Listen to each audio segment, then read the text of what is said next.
Howdy, everyone. Welcome to week five, part two. And I'm going to share my screen.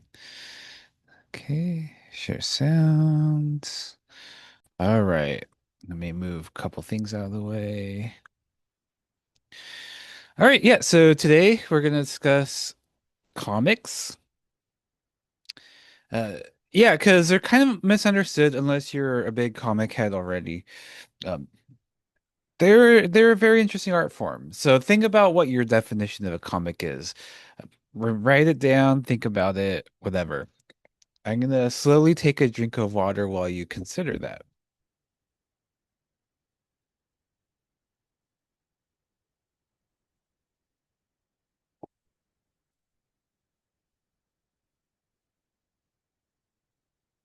Okay, so there's many different definitions out there. So Wikipedia says comics is a medium used to express ideas through images, often combined with text or other visual information. Will Eisner says sequential art. Scott McCloud, building on Will Eisner's definition, is juxtaposed pictorial and other images in deliberate sequence intended to convey information and or produce an aesthetic response in the viewer. Urban Dictionary says a novel, but with visuals and speech bubble dialogue that make it more interesting and fun to read. So obviously, yeah, this is one of the million things that don't have a singular agreed upon definition. And here's this part in Wikipedia of Comic Studies talks about why people argue that. So we'll get into a little bit more nuance of what a comic is and what it isn't, and why it might be a comic, why something might be a comic, why it might not be. So understanding comics is seminal. Uh, it's cited in pretty much any course that talks about comics whatsoever. Basically, academicize not just comics, but also looking at things and understanding signs and symbols and vision. And it goes in depth to a lot of different things. And it's a very dense read, something I highly recommend reading it. And if you do, I recommend reading like one chapter at a time because it's a lot of information at that's going at you. Okay? So an important point that makes is comics is a medium in itself. Okay. It's not just style of drawing or just superheroes or the daily funnies. Comics are a medium. It can take infinite amount of forms, just like painting is a medium, just like computer graphics is a medium, and there's subdivisions within those media, right? But comics is a whole medium unto itself. And I think that's something that's kind of misunderstood. So here's different types of comics. I can't cover them all because I don't know all types of comics, but these are the ones that I'm aware of. So first is comic strip. This is usually a comic in the short form with narratives that are either self-contained or serialized. Um, this this comic by Bill Watterson, comic Calvin and Hobbes is seminal. It's cited a lot by people because it's really truly amazing. It ran for about 10 years from 85 to 95, I believe. And I have all the books, and it's one of those things where it's just like so good that um who cares, that people talk about it a lot. It's actually like really deserves its accolades. And I highly recommend searching it out. So if you're unfamiliar with paper newspapers, I'm not sure if that's a thing, if people are unfamiliar with them, but at least everyone knows the concept. But yeah, they're often comic strips are usually run in newspapers like this. Monday, well, I would say daily with special Sunday strips. And Sunday strips or Sunday pages tend to look like this, full color, they're larger, and weekday strips, Monday through Friday or Saturday, they're usually printed in black and white, equal amount of space given to most of these, and they're put next to like other games and stuff. So sort of relegated to entertainment in newspapers. I mean, because they are compared to business or whatever. You also have comic books. So comic books are stories, and the form that I'm talking about right here for comic books is a series of stories that is separated by issues, magazines that come out weekly, monthly, whatever. Okay, and so yeah, and so you, I can't see any numbers here. But yeah, these are Life is Strange, and they're not separate stories. They're stories that connect. Oh, here's number nine. I don't know the number of this, but yeah, and so they're released serialized one issue at a time. Um, and oftentimes at the end of the story arc, it'll be collected into a collection. So here's one for Bone, which ran in the 90s, I believe. Fantastic. I just read it a few years ago and I cannot recommend it enough. It's really fun, fantastical fantasy, I guess. Yeah, it is fantasy. And it collects all the issues. I remember seeing individual strips in this tiny magazine called Disney Adventures, and that's where I heard it from. So it's not uncommon for comics to be started in smaller publications and then be collected into a larger volume. Okay.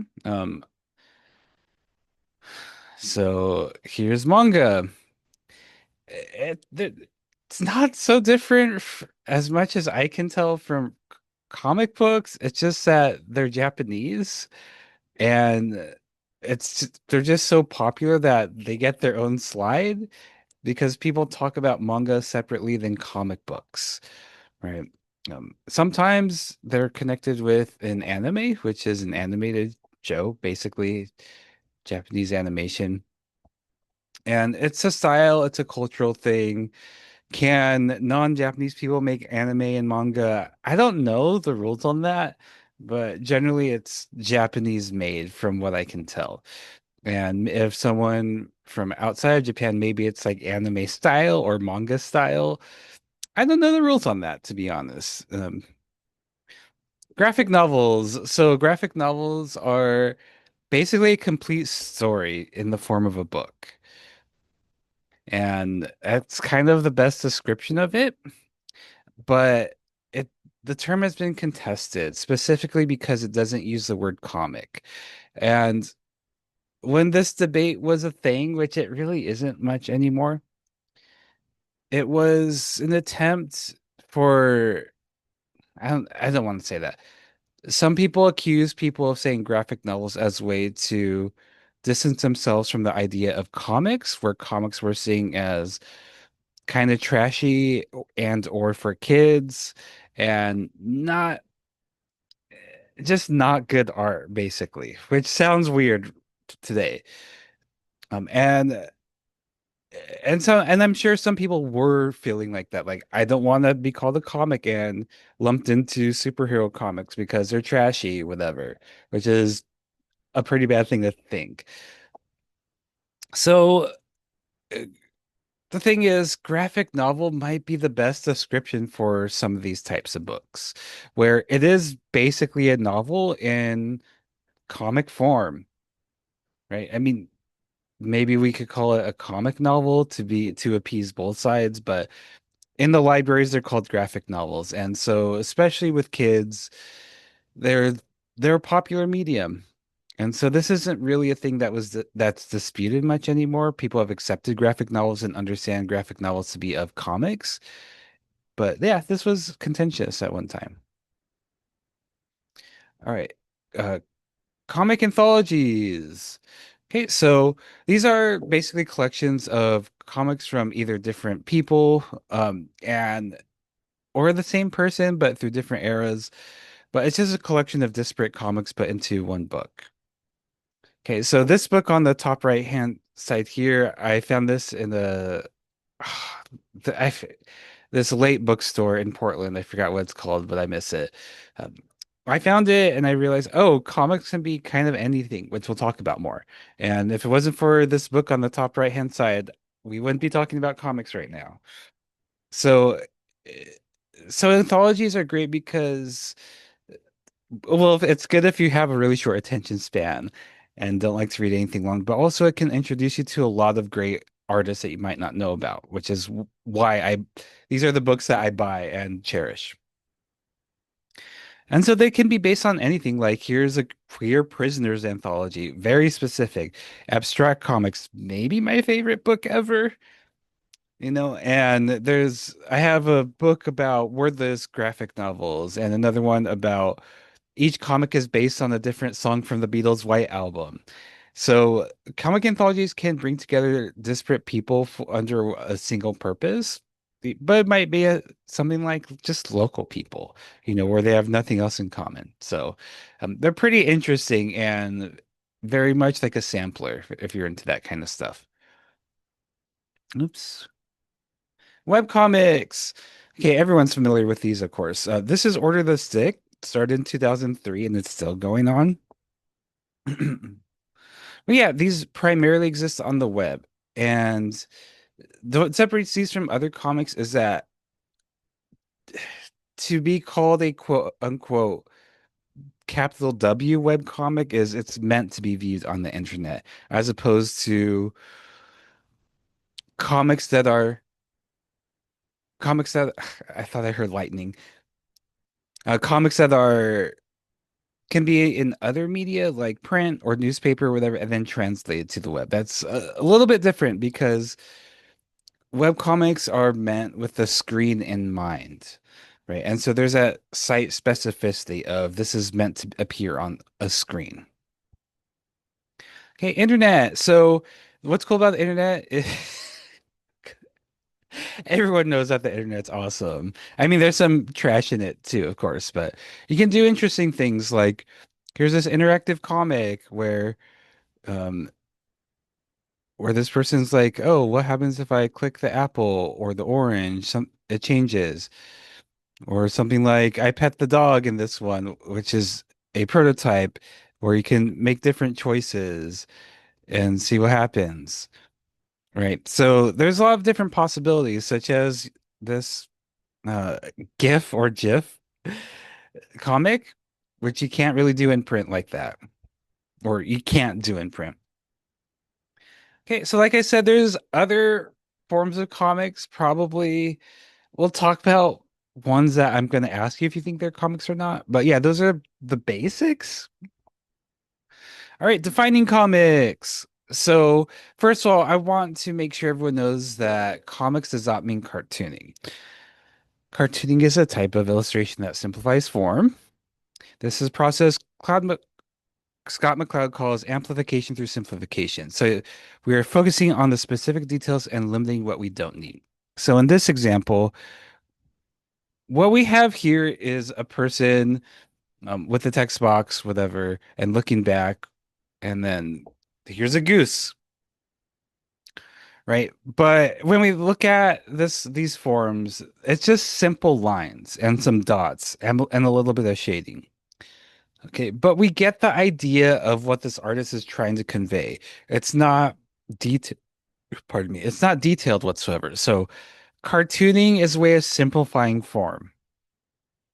Here's example of Calvin and Hobbes, sort of imitating this Rex Morgan MD soap opera style type of cartooning. And so here's this really absurd comic about Calvin and Susie, who are crushing on each other but hate each other, whatever. Um, and the plot is really silly, like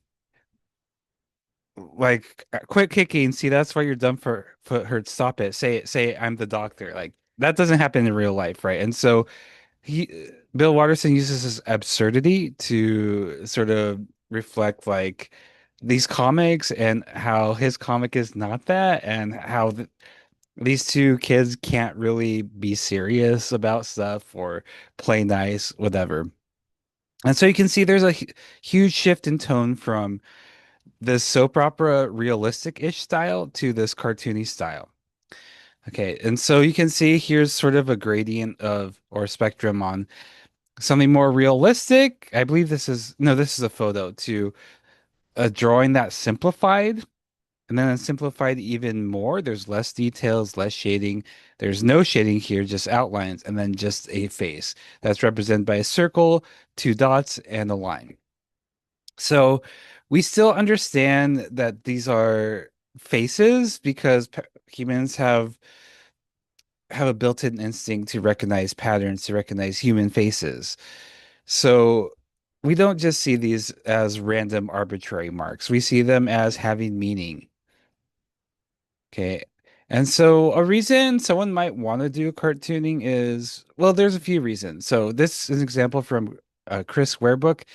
I can't remember which one off the top of my head, but this is one of like hundreds of pages, probably like 200 or 300 pages.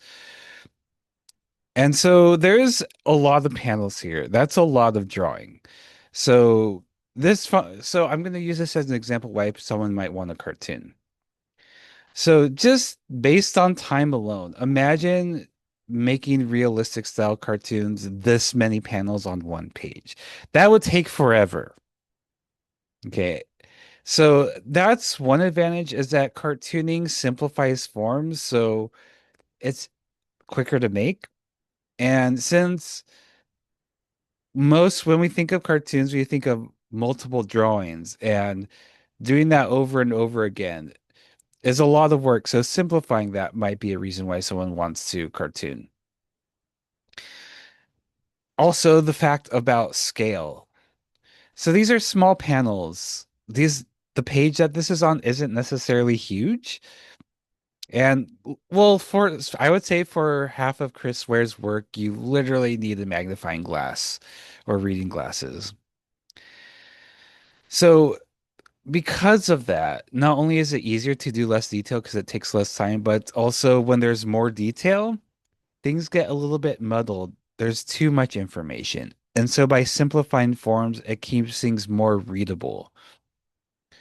And going back to these, you can see that on the right hand side, when there's like this retail, this form stands out a lot because it's bold, it's simple. When you have a lot of words like here, brilliant mind of Edison Lee, things get kind of lost in there, right? So of course, you're meant to look at them up close, but bearing in mind that different newspapers print at different sizes, having simplified forms makes things readable and not a pain in the butt.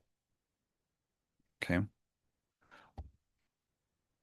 This was a meme that circulated earlier this year where it's like cartoon and then someone says, take things seriously. And then the next panel is a more realistic version.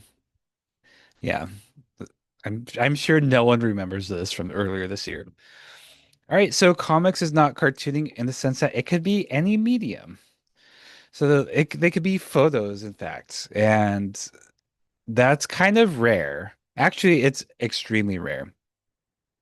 So there's an Italian photo comic series called Killing from 1966. It was very much for straight men to look at scantily clad women, basically. And maybe that's why the form didn't take off because it was just too risque for the average consumer. And also, it's a lot of work doing photography and making things look good. But also, so is drawing. So on the bottom left-hand side is a softer world where it's more abstract, where the photos aren't super important to the text. But on the right-hand side is a photo comic, Night Zero, where you can see their actual photos, right? And so again, it's not common to see comics like this for various reasons. Like imagine if it's a sci-fi or fantasy type of situation, you'd have to have a big budget to get comics in that style.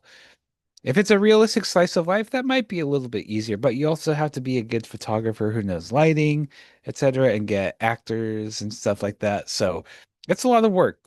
And actually, this summer there was a photo comic in the washroom on campus in the washrooms, which was kind of weird and kind of bizarre. I don't understand this to be honest. But yeah, there was a photo comic on campus that I had nothing to do with, but it just appeared. All right, and of course, comics come from the term comic, right? It makes sense, but they don't have to be funny. They don't have to contain comedy in any sense. So this is probably the most famous graphic novel, Mouse, if you're unfamiliar with it. It's about Art Spiegelman interviewing his father, and his father recalling events from um, being in Nazi Germany or under Nazi regime, right? And having to hide from Nazis. Okay, and obviously that's not fun. And even though they're mice, there's reasons behind that. It's too deep to get into. Um, this next slide is like kind of intense, just as a warning. But yeah, but it talks about the atrocities of the war, of how the Jews were treated as subhumans, and because of that, s- they were just saying meant to be killed and disposed of, right? Which is obviously really shitty. So part of this comic too is Art Spiegelman has a strained relationship with his father. Their personalities clash quite a bit, right? And so the comic is not just about the Holocaust, but talking to his father about the Holocaust. It's really intense. I I think it should be taught to everyone. Then we might have less people thinking Nazism is good, which it obviously isn't.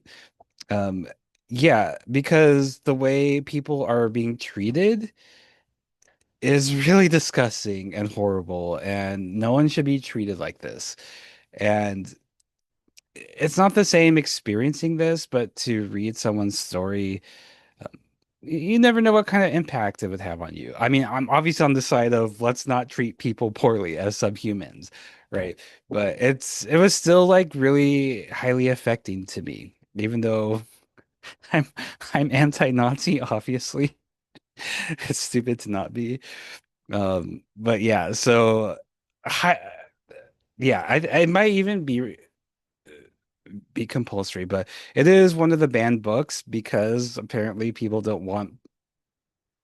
understand that higher up people don't want to people understand that Nazism's bad and that treating people as some humans bad. That should be obvious. Anyways, major elements of comics. Okay, so images. Oops. Oops. All right, so all the definitions do talk about imagery in comics. Okay, so images are an integral part of it. We'll talk about exceptions maybe. All right, so that's when we think about comics, and let's say like Charlie Brown or their Peanuts, like you have images pop up into your head. So that's at the forefront, usually. And comics are easily identifiable as comics even without text. And that's not an uncommon practice to have this, right? Uh, we're going to talk about sequences. And right now, there's two. On the right hand side is an excerpt from a longer comic. So what we have is two images, each with two panels. Okay, on the right hand side, it's a sequence, right, where this person's chasing after a boar. On the left hand side, it's two royalty looking at each other, right? How can we tell on the left it's not a comic? It's because it's not really a sequence. They're next to each other. They're shaped the same as these comics, right? But we understand that they're not supposed to be telling a story in sequence. So that's called a diptych on the left when there's two two painting panels next to each other or two images next to each other that are meant to be not be a sequential story. Abstract comics are a thing where they're often wordless. I would say abstract comics definition probably means they are wordless, but um like my online friend, I should say, Gareth A. Hopkins has like basically poetry over abstract imagery. So not necess that's not it's it's kind of hard to agree on what constitutes an abstract comic. And we're going to talk about abstraction in a few weeks. But here's like a book where this might look like nonsense, but and I have it right here in front of me. It is a comic that is basically like, well, it's a series of comics, three of them, two or three of them, where your first, it's a point of view POV of light photon passing through um, mirrors and stuff like that. It's kind of hard to explain. This one, I don't, I wouldn't defend this to the death. I wouldn't die on the hill that this is a comic. It might just be a series of images that are abstractions, unless you're thinking of it as moving through a space, which I think that's what it's maybe is meant to communicate. But it's definitely a little bit more on the abstract avant-garde side of things. All right, text. So we all understand that we can have textless comics, but text is usually an important part of most comics, right? And if you took text away from the medium of comics, you would still have comics, right? And so this is Marco Marti. I actually finished reading the series like less than an hour ago. Fantastic about the relationship between doggy and the kitty. Very, very much of mine from an art school person. But you can see the reason I chose this comic is because the words kind of blend into the background. And so the imagery really pops, right? And so it's just these two people who are just like, or one person talking to the other, where text, like it would be kind of weird without the text, just blank, which is what I'm going to show here, right? Where if we take the text out, it just becomes meaningless, right? And so sometimes, I mean, based on gestures, you can see that these two people love each other, right? Like you don't necessarily need the text for this one, but for this one, you absolutely do. Otherwise, it's a doctor talking to a person instead of saying like talking about farts. But I want to talk about the field of semiotics and linguistics in one slide, basically, which is very inadequate because it's a whole field unto itself. So, what separates text from images? So, think of this as a little side quest. All right. So, we have the English and Cyrillic alphabets. So, maybe some of you understand some of the Cyrillic based languages, whatever, but we all understand English. So, we understand what these letters mean. Right. We understand that they're connected to sounds and like when you combine them, they make up words. On this hand, like, okay, like we understand that these are probably letters that make up an alphabet that we probably don't understand. Right. And so, and so it's easy to assign meaning to these like right away because we've seen these our whole life. Whereas these like maybe we don't know what these sound like. And so they don't really have the same meaning to us as the English alphabet does. So what I'm saying through that is that letters are kind of arbitrary symbols that we as humans agree on a shared meaning, right? I know this is like I'm 15 and this is deep territory, but this is necessary to explain. So, so other than the letter O, none of these letters really represent what they sound like. And they're just kind of chosen based on what people decided. It doesn't really mean anything. It's just like money. Money's just cotton and other materials put together, right? But we assign value to it. And if that belief in the system fails, then it's completely meaningless. And so we need a way to communicate each other. So we have these symbols. And so people write things differently, but we all understand like when a Q is a Q, for example.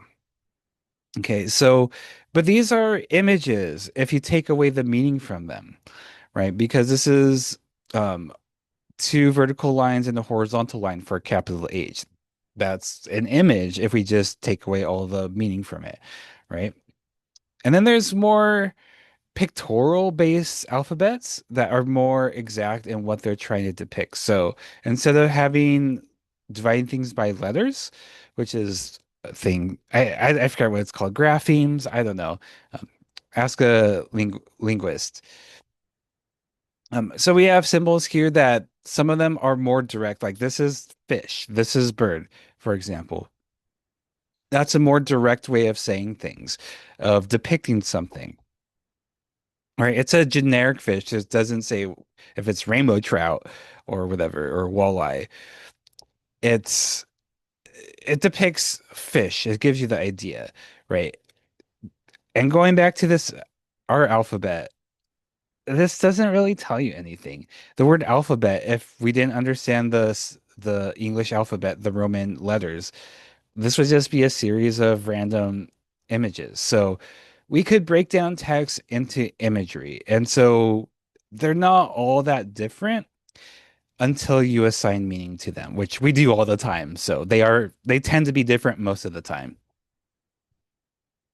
Okay. So what form does the lettering take? And this is an important part in comics because this is a huge decision. In fact, it can make or break a comic, I would say. So I would say something like this on the top right-hand side. I think the lettering doesn't really make sense for this cartoony style. Why is a speech bubble like this and the text in this Arial font or whatever it is? Right. And then we have something like this, or we'll go something like this, where this was done by a professional letterer.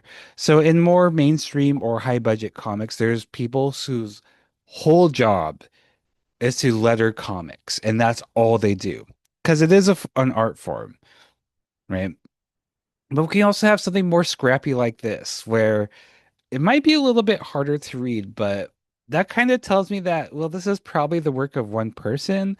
They probably aren't like a typographer. They're probably just like some scrappy person just wanting to get their comic out there, and that's not, I'm not judging that whatsoever. And in fact, that might enhance the comic and show the the tone of the comic they're trying to convey. Right. This is something where it's typed. It's meant to look a little bit handwritten, but it's actually typed out. Then we have Will Eisner, who makes words out of scenes and includes it inside the an actual comic panel. And speech bubbles. So these also help determine how you visualize or hear things or experience a comic, right? Because we have straightforward bubbles like here. Right. Um, what does this mean when the speech bubble is outlined like this? What does that tell you? How about when it has this wobbly, cloudy, gassy form or this very jagged form, right? So these modify the text in ways where it's kind of you have to learn the language of comics in order to understand what does what. But I would say something like this, it probably does is universal, like, oh, I can probably guess that they're whispering or something, right? So many different ways to modify text through the actual lettering itself or the container of it. All right, so text. Can there be such thing as an imageless comic? Okay, so this panel was basically a challenge in the comic making class where can you make an image less a comic without images, right? And so this is a challenge and this was one of the results. So that's my question. My question to you is, does this count as not having images? Or do you count the black boxes as images? Or do you count the fact that it has speech bubbles and the speech bubbles are a little bit stylized? Is that imagery? Is having text imagery? Remember talking about letters as arbitrary symbols that we assign meaning to? Does that make it imagery? So again, that's really up to you, but I just think this is an interesting challenge to think about. Like, can you have a comic that doesn't have images, right? And but can you also, I would say this is a massive stretch, but you can also consider to be, if you're taking a comic centric view, like poetry and prosody comics without imagery, right? So here's a poem from a Japanese poem. I'm not sure if it's a haiku necessarily. I know haikus aren't 757.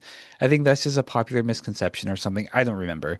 But um here's like a poem, and you can think of maybe comics like poems as well with images since they're sliced up into smaller bits. And here's flash fiction, which Flash fiction is a type of literature where it's just really, really, really small stories, like really small. And this is a complete story about a cat. And so maybe think like, can you come to terms with the fact that prose can be an imageless comic, or does that just be like, nah, never mind. I'm not buying that. It's really up to you to decide. Okay, come on. All right, panels, another important facet of the comic. So it's an individual unit within the comic.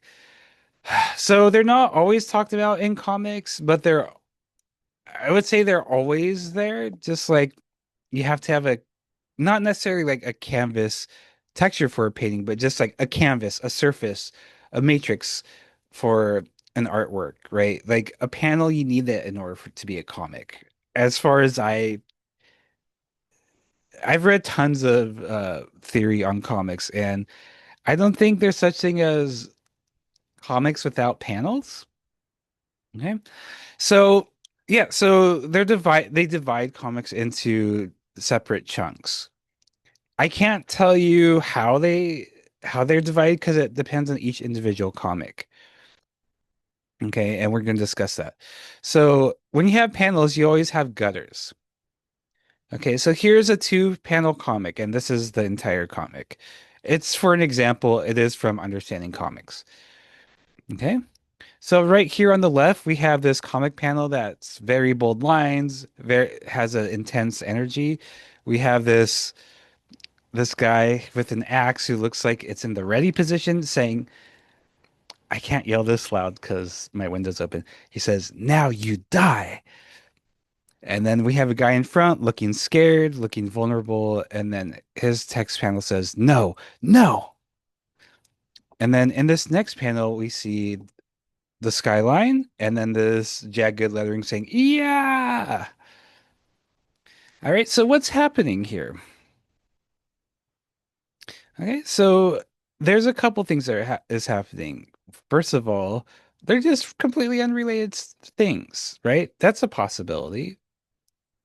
But that's not likely the case. It's probably worth thinking, okay, yeah, that guy just chopped this dude with his axe. And then it's this guy in front, that's him screaming in the second panel. That's the likely reading of it. Okay. But when does that action ever actually happen? It doesn't. So the gutter is important because that's where the reader fills in the gaps. You're not being told what's in the middle of panels. You have to assume what's going on, right? And sometimes like this, it's you're the one who's picturing this guy getting chopped up. So is he getting chopped up or is it just like a foam axe and he's just like getting tickled, right? Or is the guy in front just a wax sculpture, not a real person? What's happening in between these two panels? That's up to you. So in the book, he says basically the reader commits the crime in this one if you think the axe dude is chopping up the other dude. So in this sense, comics are a collaborative effort because with something like film, you have a lot of frames that are in front and behind each other, right? And they're in sequence, just like comics. The difference is films show each panel sequentially without a break, right? And so we could have cutaways, but in likelihood, with especially American action movies, we will see the action of this guy chopping this dude up and this guy screaming, right? And so films are lazy, is what I'm saying. No, I'm just kidding. Films tend to show more than comics do because imagine doing 100 frames of every minuscule movement. That would change a comic dramatically. So gutters are an important part in comics because A, they make you figure out what's going on, and B, it means less work for the comic artist. And so here's this sequence of a chocolate gorilla melting. And we know it's a sequence and not just random pictures of gorilla in a saucepan, right? We understand this as a sequence because the gorilla's being melted. It's because it's chocolate on the stove, right? And then it turns into chocolate milk. And there's a sequence as far as Texas concerned. So we understand this to be a sequence, not just random things. So we're even though this is very much like frame by frame, it's closer to film as far as it's showing everything. There's not a whole lot of time gaps. It's still there's the gutters are still important because these aren't just for random images. So here's examples of unusual uses of panels. All right. Whim is a comic that no longer exists and everything has been taken off the internet, but I guess it's kind of archived on these slides. But it was just this artist playing around with the idea of panels as physical objects. And it was done with Mac Paint or something like that. And then we have breaking the panels. This is Nancy, right? And so this is a sequence of her trying to steal a cookie jar by throwing it to herself from one panel to the next, right? And then her mom catching her because she read the comic of this happening. So it's like double mind hacking, you know?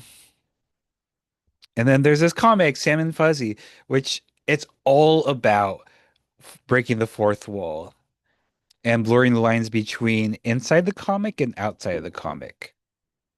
Like for example, and it's all based in fantasy. So this cat that's doing away with the gutter right here and making a waterfall so he can get a fish because he drained it right here, right? Or this cat comes out of the wanted poster sign and puts the dog in instead. So yeah, the entire comic is about fourth wall breaking. It's really cute and clever. All right, pages. So pages can be just a page. They can also be a type of higher layer panel. What I mean by that is it can serve as a framing device, right? So again, it could just be you can't fit everything onto one page, but also like in this example, Distant Ruptures, this character is going through a tunnel, right, on this page, or is entering the tunnel and emerging on the next page through the tunnel and into a different realm, a different house, basically.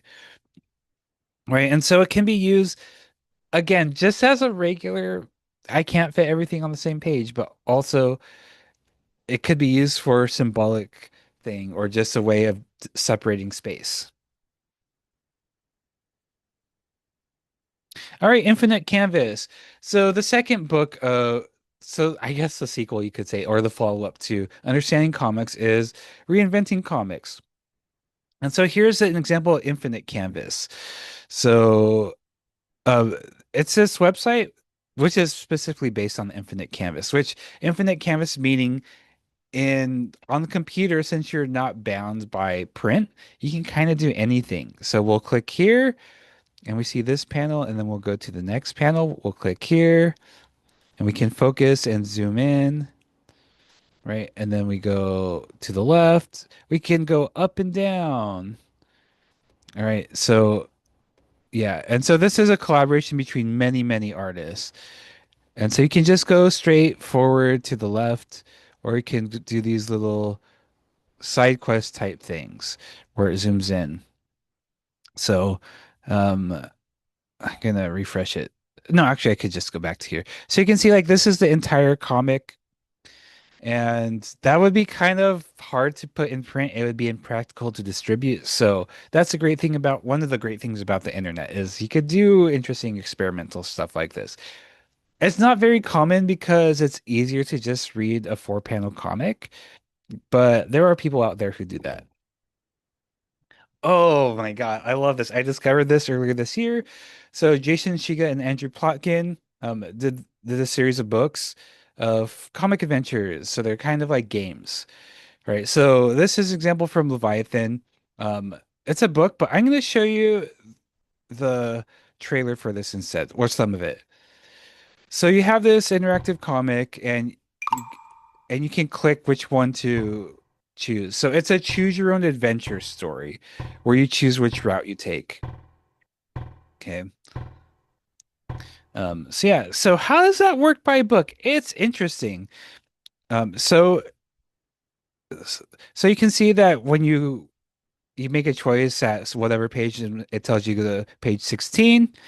Okay, so you go to page 16, it has you go around here, then you go to either 28 or insert your own number here, but this would make more sense in context. And so this index card shows the order of pages I went through, which each underline page number, it's where a choice was being made, right? And so this is the route I took throughout this book, Leviathan, right? So it's a non-linear way of telling things. It's super cool. I would they're in I found it in the at Eugene Public Library, at least it's in the kids section, kids graphic novel section. Highly, highly recommend checking them out for yourself or your kid or whatever. Here's a little excerpt from Comic Zone, which is a Sega Genesis game. And there hasn't been much else like this as far as like an action comic book game. There's a couple out there that I can't think of at the moment. Maybe Framed is one of them. But yeah, that's something where you're actually inside of a comic. And of course, it's a beat 'em up because that was a popular genre at this time. All right. So one panel comics. Okay. So gag strips, editorial cartoons, or political cartoons. All right. So here's a couple examples. So do you count these as comics? Because remember, Will Eisner's definition was sequential comics. And Will Eisner is like one of the most influential comic artists of all time. So my question to you is, do you think comics need to be a series of panels in order to count as a comic? So in everyday life, who cares? But put on your like little comic scholar hats on. Can these be comics, or are they basically just borrowing the language of comics, meaning the cartooning and the humor slash punchline? Are they borrowing? Are they separate from comics and just a gag strip? They're called gag strips, one panel cartoon comics, by the way. So it's yeah, again, this is just really up to you whether you think of these as comics or not. But when we look, I'm not going to go back. And the newspapers like Family Circus and Far Side were lumped in with the comics. So they're definitely within the same circle, but some people might not consider them to be comics if you're very exact about your definition. Here's a comic I just like, and it shows the power of text and how if you take some text out, it just becomes a silly, meaningless comic, which made me laugh a lot the first time I read it. All right. Speech bubble, thought dialogue, or sorry, speech bubble, thought bubble, caption. These are all parts of dialogue, and we probably all understand what these are. So here's XKCD, and this is someone talking in the speech bubble. So, and most speech bubbles, of course, have an actual bubble around it, but this one doesn't. So this person talking on the left is speaking diegetically. So diegesis, when something is diegetic, it means something that's happening in universe that all the characters can hear as long as they're able to hear. And it's happening again, happening in universe. So an example of this would be someone talking or a radio playing or a TV playing in the room. Thought bubble. This is different because it is happening in universe, but the contents are contained within one person's thoughts. So this person with a thought bubble thinking, "Uh-oh," the person on the left can't under isn't understanding that "uh-oh" part to it. Okay. And this is semi-diegetic. I don't think there's a formal definition, but semi-diegetic meaning it's having in universe, but not everyone's aware of it. I'm sure there's a literary term for this for it, but I don't know of it. Let me know if you know. And here we have a caption. This is completely non-diegetic. Non-diegetic meaning something that is happening outside of the universe. So music and or a soundtrack in a film where the characters inside can't hear the soundtrack because it's edited on top, right? Or a caption, a narration, that's non-diegetic. Diegetic, just to be clear. Okay. And we're going to talk about that in relation to time. But first of all, we have to discuss time a little bit. How, for this is an example of motion. So motion is something that obviously can only exist in time. Otherwise, it's just a frozen moment in time. So when it comes to comics, we have ways around this. I would say in drawing, still drawings, we have this static drawings maybe. Okay, so we understand that this is a person running and that these lines indicate some sort of motion, right? Why do we think that? Why aren't they just like random abstract lines? Well, it's because motion's not possible in printed form like this, and so artists need a way to depict it. Okay, and so it can come down to basic optics, like when you move your head around very quickly to left and right, it becomes blurry and the details don't are lost. And when cameras came around and handheld cameras especially, you could move the camera along with a person where the person stays sharp but the background doesn't. It becomes a blur. So it comes from optics. But it can also be represented like on this bottom left-hand side more symbolically rather than real, where obviously we don't see this when someone's running, but it shows the person where the person's body parts were at the time before this before this instant. So how panels function in regards to time. This is an interesting topic because it really depends and it can change. So within this comic, right, time changes a couple times. So we have these aliens talking to this cow. So we understand this cow is above the spaceship, and as these aliens want this cow to basically bring knowledge to humanity on Earth. And so then this next panel shows a cow grazing with the spaceship in the background, right? So we can guess like, maybe that's like within a couple minutes that happens. Okay. And then this next panel, which we understand this is a comic based on our previous knowledge of comics, and we see a T-bone steak on the plate.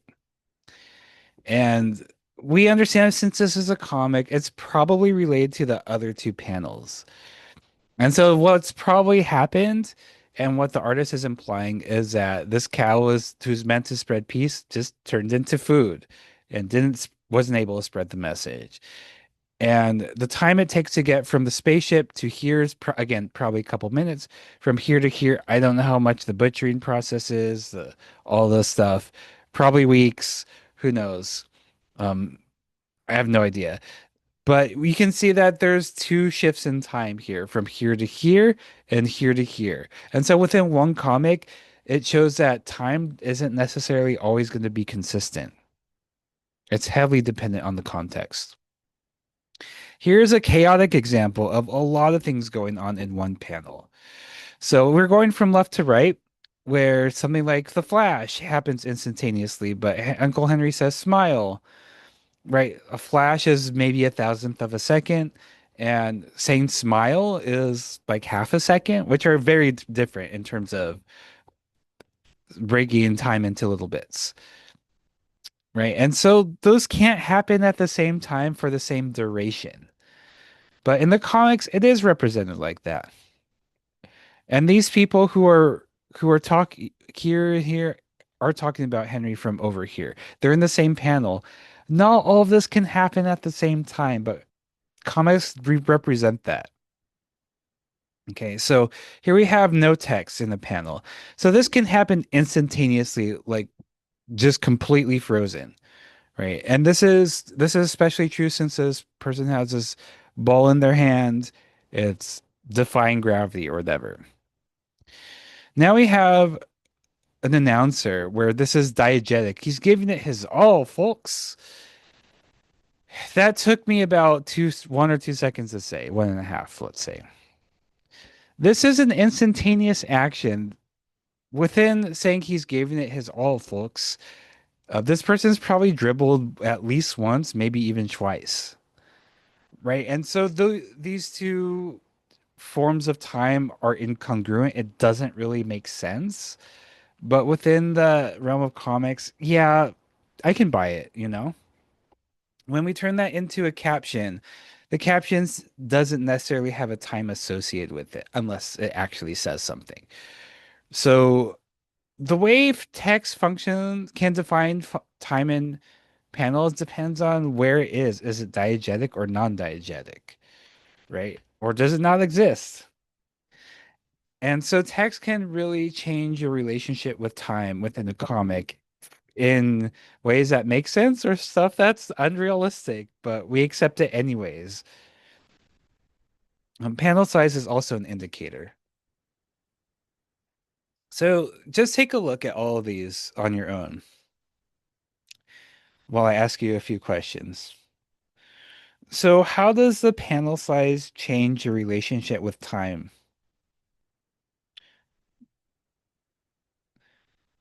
Do the panel sizes indicate time or do they indicate space? Or do they indicate both? Does having multiple panels of the same thing indicate more time, or is it just some sort of weird repetition that happens instantly?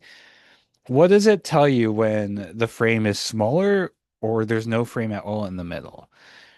So the way artists convey this is depends on their style because they could do different things to mean different things, obviously. So the way time functions is really there's a lot going on with panels and text. Because when we're looking at a comic, we can see the past, future, and present simultaneously. Or let's focus on this panel in the middle that doesn't have a border, right? So when we're looking at this panel, we can see to the left, which is the past, and see to the right, which is the future. Unlike film, which is sequential, we only see one at a time. So this is a kind of weird little time travel. That's what comics are essentially, forms of time traveling. And so could there be spoilers if you look ahead or see ahead? Yeah, sure. But the comic artist is probably going to account for that. So yeah, comics is a weird medium and it doesn't always make sense. But it's something that we just kind of take for granted because it's been within our culture for so long. So it's really impossible to tell you how time functions within comics because it's screwy. It doesn't necessarily make sense. But it wouldn't make sense to just say, ah, this sucks and just throw it away. We deal with that. We deal with the fact that it's not animation because if it was every single instant, it would just be an animation, right? And we're not, and comics are different than animation. Okay, so what about something like this? Is this a comic? Okay, this is a sequence of images that tells a story. This is the Bayeux Tapestry from 11th century or so. It's a lot longer than it shows here. All right, and so there's words, there's like borderless panels, more or less. There's text, or sorry, there's imagery. Do you count this as a comic personally? Or do you think comic has to fit within the more modern idea of what a comic is? Is this just a tapestry in sequence? Right. So that's something for you to consider. Similarly, Stations of the Cross. Do you consider this to be a comic? I think I would say 99.999 are textless. It's Roman numerals for which station they are. If you're unfamiliar with these, I grew up a Catholic. And so these are 12 points of Jesus being condemned to death and meeting people and falling down and then being hung up on the cross, like in 12 story beats, basically. Right? So isn't that a type of comic? Would you consider that a type of comic? It's again, it's really up to you what how you extend your definition. You could think of it, well, not really. It's not meant to be a story. It's meant to be like a parable or whatever. I forgot what a parable is. Or it's not book size. Like it's just too big. It's just a mural. Like you could think of it many different ways. And is this a comic or not? And it's really up to you. So yeah. So yeah, that's pretty much all there is to say about comics. No, of course, like there's so much more to say and discuss about comics. Like I said, I've read a ton of books about I read some books and a ton of theory on the internet about it. And it's just a really weird, misunderstood medium that can do a lot of stuff. Because I didn't really appreciate comics until I realized, oh, this could be like really weird. Because I never really got along with superheroes, just never was my thing. And I don't subscribe to the newspapers. So like I just kind of stopped caring about comics until I realized, oh yeah, these could be like comics for about subject matter, about every I like slice of life stuff. There's adult comics, of course. There's adult of everything. Comics could just be like you could make a comic about what you want. And in fact, you have to make a comic about what you want. That's the goal. So for the comic activity, it must be on one page. Okay, that's important. I don't want to get tons of files. All right, so there must be at least 4 panels. Okay, and they could be borderless panels. So each panel must be unique. Do not copy or paste anything from one panel to the other. This is easy if you're hand drawing it. If you're using a computer program, do not copy and paste elements from it. The reason I'm imposing this is because unless you've already made comics, the amount of work that goes into comics is highly underrated. Even when you're drawing the same thing over and over, you're still straining your hand and drawing the same thing over and over. So it's a way for me to make sure you appreciate drawing things again over and over. I mean, animation's a whole nother thing. We're not doing animation, but that's a lot of work. So each panel must be unique. Do not use a template, comics editor, storyboard editor, or things like that. There are resources like that on the internet, but I want you to create everything yourself. So create the borders, create the panels, whatever. Okay. And yes, you can use a computer for this, of course. So you must use at least one of the following, at least one of each, at least one speech bubble, at least one thought bubble, and at least one caption. Okay, they can all be in the same panel. They can all be in separate panels. Two types can be in one panel. Whatever. You must have at least one of each. You can use any form of image making to complete this. You can draw it. You can use Photoshop. You can do it in stained glass. You could do photo.